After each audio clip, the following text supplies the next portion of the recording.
সরাসরি নজর এই মুহূর্তে বিধানসভায় বাজেট অধিবেশন শুরুর আগে প্রবেশ করছেন মমতা বন্দ্যোপাধ্যায়, রাজ্যের মুখ্যমন্ত্রী। বিধানসভার ছবি আপনারা দেখছেন। রাজ্যপালকে গ্রিট করতে, রাজ্যপালকে স্বাগত জানাতে বিধানসভার বাইরে মমতা বন্দ্যোপাধ্যায়। দেখতে পাচ্ছেন সেই ছবি। 2026-এর বিধানসভা নির্বাচনের আগে আজ শেষ পূর্ণাঙ্গ বাজেট। রাজ্যপালকে স্বাগত জানাতে বিধানসভার বাইরে মমতা বন্দ্যোপাধ্যায়। কথা বলবো, প্রতিনিধি আবির ঘোষাল রয়েছেন সঙ্গে। আবির, দেখো, ইতিমধ্যেই রাজ্যপাল তিনি এসে উপস্থিত হচ্ছেন এবং তাকে বিধানসভার বাইরে থেকে তাকে রিসিভ করছেন হচ্ছে মুখ্যমন্ত্রী মমতা বন্দ্যোপাধ্যায়। তুমি জানো যে গত বিধানসভা অধিবেশনের ক্ষেত্রে কেন রাজ্যপালকে আমন্ত্রণ জানানো হয়নি তা নিয়ে নানা বিতর্ক তৈরি হয়েছিল। যদিও রাজভবনের সঙ্গে রাজ্য সরকারের যে দূরত্ব বা যে বিধানসভার যে দূরত্ব তা অনেকটা বৃদ্ধি হয়েছিল। চলতি সময় মনে করা হচ্ছে যে রাজ্যপাল এবং বিধানসভার মধ্যে দূরত্ব অনেকটা কমেছে, আগের মতো সেই দূরত্বের জায়গাতে নেই এবং উভয় পক্ষের সহমত পোষণ করছে বেশ কিছু জায়গাতে দাঁড়িয়ে।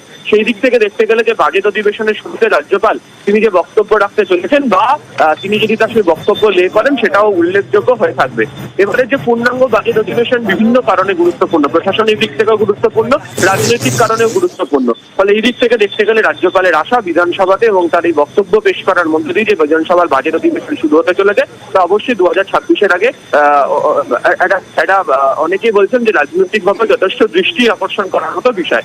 যদিও বিধানসভার তরফ থেকে উল্লেখ করা হয়েছে, সেখানে তারা বলছেন যে একাধিক বিল পাঠানো হয়, সেই বিল পাশ করানো হচ্ছে না, বিলে স্বাক্ষর করা হচ্ছে না, বিল ফেরত পাঠিয়ে দেওয়ার জন্য যে উপায় রয়েছে, যে রেকমেন্ডেশন রয়েছে সেটিকে করা হয় না। এর ফলে একাধিক বিল পাশ হলেও আটকে রয়েছে।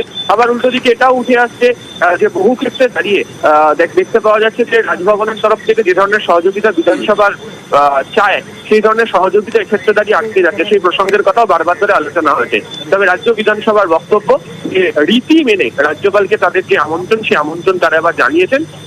রাজভবনের তরফ থেকে সে আমন্ত্রণ গ্রহণ করা হয়েছে এবং তারই প্রেক্ষিতে সিভি আনন্দ বোস তিনি রাজ্য বিধানসভাতে উপস্থিত হতে চলেছেন এই বিধানসভা অধিবেশনের সূচনা পর্বে। তবে আজকে দুটো বিষয় থাকবে, সেটা হচ্ছে বিধানসভার অধ্যক্ষের তরফ থেকে পুনরায় সায়ন্তিকা বন্দ্যোপাধ্যায় এবং রেয়াত হোসেন সরকার দুই বিধায়ককে যে আইনি চিঠি পাঠানো হয়েছে সেই আইনি চিঠির বিষয় নিয়ে তার সঙ্গে কথা বলা হবে এবং রাজ্যপাল তার আজকে বক্তব্যের ক্ষেত্রে কি বলেন। অর্থাৎ সাধারণত দেখতে পাওয়া যায় এই ধরনের ক্ষেত্রে রাজ্যের তরফ থেকে যে বক্তব্য সেই দেওয়া হয় সেটি রাজ্যপাল তিনি পাঠ করেন। এক্ষেত্রে দাঁড়িয়ে রাজ্যপাল সেই বক্তব্য পাঠ করার পাশাপাশি নিজের কোনো বক্তব্য এক্ষেত্রে তুলে ধরেন কিনা সেদিকেও সকলে নজর রয়েছে। অত্যন্ত গুরুত্বপূর্ণ এবারের এই বাজেট, কারণ রাজ্য সরকারের শেষ পূর্ণাঙ্গ বাজেট। আগামী বছর রাজ্য বিধানসভার নির্বাচন এবং সবথেকে ইন্টারেস্টিং যে ফ্যাক্টর তা হলো এবারে এই বাজেটে রাজ্যপাল তার বক্তৃতা দিয়েই শুরু হবে অধিবেশন। রাজ্যপাল সিভি আনন্দ বোসকে স্বাগত জানাতে বিধানসভায় রয়েছেন মুখ্যমন্ত্রী মমতা বন্দ্যোপাধ্যায়, ওয়েট করছেন। সেই ছবি আপনারা দেখছেন। পাশাপাশি রয়েছেন বিধানসভার স্পিকার বিমান বন্দ্যোপাধ্যায়ও। বুধবার রাজ্য বাজেট পেশ, আর কিছুক্ষণের মধ্যে সিভি আনন্দ বোস এসে উপস্থিত হবেন বিধানসভায়।